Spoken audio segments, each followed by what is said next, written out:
आज Doubtnut app download करें। Doubtnut पर अपने सभी गणित, रसायन विज्ञान, भौतिक विज्ञान और जीव विज्ञान के डाउट्स का करो सफाया।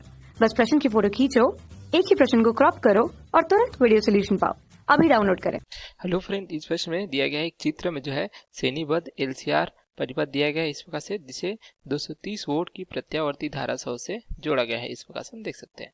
तो हमें ज्ञात करना है, स्रोत की आवृत्ति ज्ञात करनी है जो परिपथ में अनाद उत्पन्न कर दे। ठीक है, तो यहाँ पे देख सकते हैं जो दिया गया प्रश्न का पहले भाग लेकर देखें तो अभी दिए गए स्रोत जोड़ा गया एलसीआर श्रेणी परिपथ के लिए यह दिया गया है। कर लेते हैं तो मान दिया जाएगा वह है वोल्टेज का जो है वर्ग माध्यमूल मान जो है, जिसे हम VRMS से प्रदर्शित करते हैं। तो इसका मान दिया गया है 230 वोल्ट इस प्रकार से दिया गया है।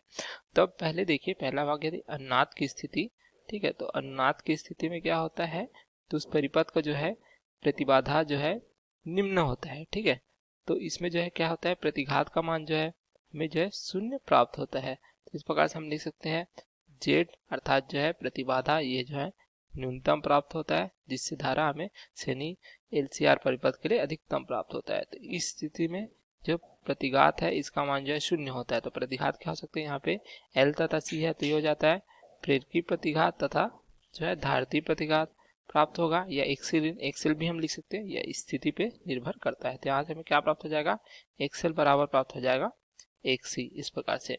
अब एक्सेल का मान क्या लिख सकते हैं, यहाँ से हमें प्राप्त हो जाएगा ओमेगा गुणित एल, तो XC हो जाएगा 1/ओमेगा गुणित C, जहाँ पे ओमेगा क्या है, यह दर्शाता है स्रोत की जो है कोणीय आवृत्ति को दर्शाता है। ठीक है, तो अनाद की स्थिति में हम इसे क्या लिख सकते हैं, हम इसे लिख सकते हैं ओमेगा आर अर्थात अनाद की कोणीय आवृत्ति। इस प्रकार से अनाद की स्थिति में लिख सकते हैं। ठीक है, अब यहाँ से ओमेगा आर का मान हम रखेंगे तो हमें क्या प्राप्त हो जाएगा, 2πf_r बराबर ये हो जाएगा 1/2πf_r_l बराबर हो जाएगा 1/2πf_r_c, जहाँ पे fr क्या है, अनुनादी आवृत्ति को प्रदर्शित करती है जो है fr। ठीक है, इस प्रकार से हमें प्राप्त हो जाता है। यहाँ से fr का मान हम ज्ञात कर सकते हैं, तो ये हो जाएगा fr बराबर हो जाएगा 1/2π का वर्ग गुणित l गुणित c। तो यहाँ से fr का मान प्राप्त हो जाएगा, ये हो जाएगा 1/2π वर्गमूल l गुणित c। दोनों पक्षों में यदि वर्गमूल करते हैं तो हमें इस प्रकार से अनादि आवृत्ति प्राप्त हो जाती। तो यह ही हमें प्रश्न में पूछा गया था।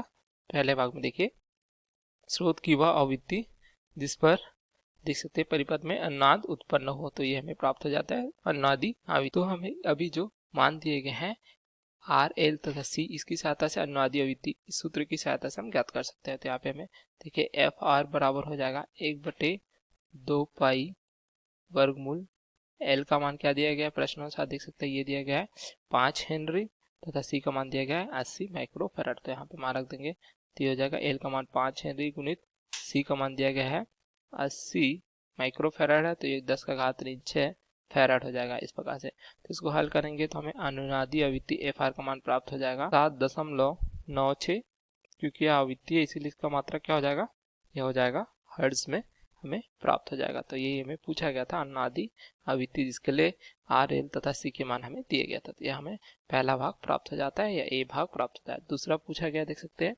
अनुनादी आवृत्ति पर परिपथ की प्रतिबाधा तथा परिपथ से प्रवाहित धारा का आयाम ज्ञात करना है हमें। तो हमें क्या पता है कि जो परिपथ की प्रतिबाधा है वह अनुनादी स्थिति में न्यूनतम प्राप्त होती है, जिसके लिए हम अगर सूत्र लिखे तो जेड बराबर क्या हो जाएगा, आर का वर्ग धन ये हो जाएगा एक्स का वर्ग इस प्रकार से।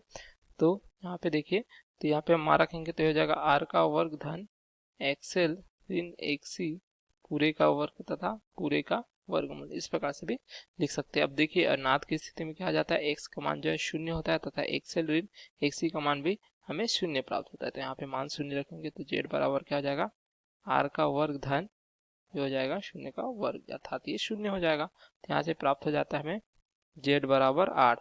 तो अनाद की स्थिति में जेड बराबर 8 प्राप्त होता है, अर्थात परिपथ की प्रतिबाधा जो है प्रतिरोध के बराबर होती है, जिससे इसका मान क्या हो जाता है, हमें न्यूनतम प्राप्त होता है, क्योंकि x का मान क्या हो जा रहा है, शून्य हो जा रहा है। ठीक है, इस प्रकार से। तो यहाँ पे जो जेड का मान हमें प्राप्त होगा वो आर का मान होगा। तो आर क्या दिया गया है, यह दिया गया है 40 ओम। तो हमें प्राप्त हो जाएगा 40 ओम। इस प्रकार जो पूछा गया था हमें परिपथ की प्रतिबाधा, तो यह हमें प्राप्त हो जाती है 40 ओम। उसी प्रकार बी भाग में हमें पूछा गया है कि परिपथ से प्रवाहित धारा का आयाम, आयाम अर्थात धारा का जो है अधिकतम मान, शिखर मान, जिसे आई शून्य से प्रदर्शित करते हैं। तो यहाँ पे देख सकते हैं हमने स्रोत की ओरता VRMS के रूप में जो है, तो एक धारा प्रवाहित होगी जो IRMS के रूप में प्रवाहित होगी। तो इसका मान किस प्रकार से ज्ञात कर सकते हैं, हम यदि देखें तो IRMS बराबर क्या हो जाएगा, ये हो जाएगा VRMS बटे हो जाएगा Z, इस प्रकार से। ठीक है, तो VRMS का मान दिया गया है 230 वोल्ट, Z हमने प्राप्त किया है 40, तो ये में प्राप्त हो जाएगा 5.75 एम्पियर, चूंकि यह धारा इसलिए इसका मात्रा एम्पियर प्राप्त हो जाएगा। अब हमें धारा का जो है शिखर मान ज्ञात करना है, अर्थात आयाम ज्ञात करना है। तो यहाँ पे लिख सकते हैं धारा का आयाम आई शून्य बराबर क्या हो जाएगा, ये हो जाएगा वर्गमूल 2 गुना होता है वर्ग माध्य मूल मान का धारा या वोल्टता के, ठीक है, आयाम मान। तो इस प्रकार से तो मान रखेंगे, तो आई शून्य बराबर हो जाएगा वर्गमूल 2 गुणित 5.75, तो हमें प्राप्त हो जाएगा 8.13 एम्पियर। तो हमें धारा का जो है आयाम पूछा गया था, तो आई शून्य 8.13 एम्पियर हमें प्राप्त हो जाता है, जो यही हमें प्रश्न में पूछा गया था। तो ये हमारा धारा का आयाम प्राप्त हो जाता है, तो बी भाग भी में प्राप्त हो जाता है। उसी प्रकार सी भाग के लिए देखिए, तो पूछा गया है परिपथ के तीनों अवयवों की सिरों पर विभव पतन या पोटेंशियल ड्रॉप का मान, RMS मान हमें ज्ञात करना है, तथा प्रमाणित करें कि अनादि आवृत्ति पर LC युग्म के सिरों पर विभव पतन शून्य होता है। तो इस प्रकार यदि प्रश्न में देखें हम, यहाँ पे IRMS धारा प्रवाहित होने के कारण यदि R के सिरों पर हम विभवांतर VR लेते हैं, C के सिरों पर विभवांतर VC लेते हैं, तथा L के सिरों पर विभवांतर या विभव पतन VL लेते हैं, तो हम इस प्रकार से इसका RMS मान किस प्रकार से लिख सकते हैं। तो यहाँ पे अगर लिखेंगे हम विभव पतन प्रत्येक अवयव के लिए, ठीक है, तो अगर जो है पहले प्रतिरोध के लिखे तो ये हो जाएगा, अगर VR से प्रदर्शित करता है तो ये हो जाएगा IRMS गुणित क्या हो जाएगा, ये हो जाएगा R। तो VR क्या दर्शाता है, यह दर्शाता है वोल्टता के RMS मान या वर्ग माध्य मूल मान को प्रदर्शित करेगा, क्योंकि IRMS से हम गुना करना है। तो IRMS का मान हमने प्राप्त किया है 5.75, R का मान दिया गया है, देख सकते हैं दिया गया है 40। तो यहाँ से VR अर्थात जो है प्रतिरोध के सिरों पर विभव पतन हमें प्राप्त हो जाएगा, ये हो जाएगा 230 वोल्ट, इस प्रकार से। तो यह एक मान हमें प्राप्त हो जाता है आर के सिरों पर विभव पतन 230 वोल्ट। उसी प्रकार अगर एल के सिरों पर विभव पतन हमें ज्ञात करना है, ठीक है, तो ऐसे हम VL से प्रदर्शित करेंगे, जो वोल्टता के RMS मान को प्रदर्शित करेगी या वर्ग माध्य मूल मान को प्रदर्शित करेगी। इसके लिए हम लिख सकते हैं IRMS गुणित हो जाएगा, ये हो जाएगा XL, जहाँ पे XL जो है प्रेरक की प्रतिघात को प्रदर्शित करता है इस प्रकार से। तो IRMS का मान हमें प्राप्त हुआ था 5.75 एम्पियर गुणित XL ज्ञात कर सकते हैं। XL क्या लिख सकते हैं, 2 पाई F गुणित L। तो यहाँ पे अनादि आवृत्ति पर है तो यहाँ पे FR हो जाएगा, ठीक है, तथा FR का मान हमने क्या ज्ञात किया है, देख सकते हैं यह ज्ञात किया है 7.96 हर्ट्ज, ठीक है। तो यहाँ पे मान रख देंगे तो हो जाएगा 5.75 गुणित 2 गुणित पाई गुणित हो जाएगा 7.96 हर्ट्ज गुणित L का मान दिया गया है 5 हेनरी। तो यहाँ से हमें प्राप्त हो जाएगा VL का मान 1438 वोल्ट, इस प्रकार से प्राप्त हो जाएगा। अर्थात देख सकते हैं अनाद की स्थिति में हमें जो है L की सिरों पे वोल्टता या विभव पतन जो है हमें प्राप्त हो जाता है 1438 वोल्ट। उसी प्रकार यदि C के सिरों पर हम ज्ञात करें तो हम ज्ञात कर सकते हैं, यदि VC से प्रदर्शित करते हैं जो है वोल्टता के RMS मान को प्रदर्शित करते हैं, तो VC बराबर क्या हो जाएगा, ये हो जाएगा IRMS गुणित हो जाएगा XC। इस प्रकार से यहाँ पे IRMS धारा के जो है वर्ग माध्य मूल मान को प्रदर्शित करता है। या इसे हम लिख सकते हैं IRMS गुणित 1 हो जाएगा 2 पाई FC, जहाँ पे F यहाँ पे आवृत्ति जो है अनाद की आवृत्ति FR से प्रदर्शित करेंगे।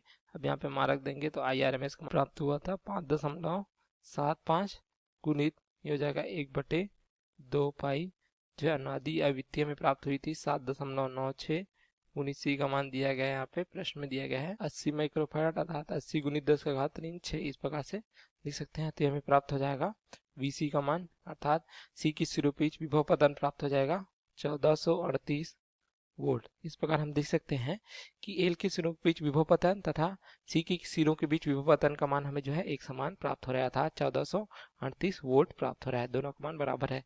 लेकिन धारा के साथ देखिए हम इसका जो है फेजर आरेख बनाए तो इस प्रकार से हमें जो है प्राप्त हो जाता है, ठीक है, जिसमें धारा से जो VL होती है यह जो है अग्रगामी होती है कितने डिग्री से, 90 डिग्री से। उसी प्रकार VC क्या होती है, यह जो है धारा से जो है पश्चगामी होती है इस प्रकार से 90 डिग्री से।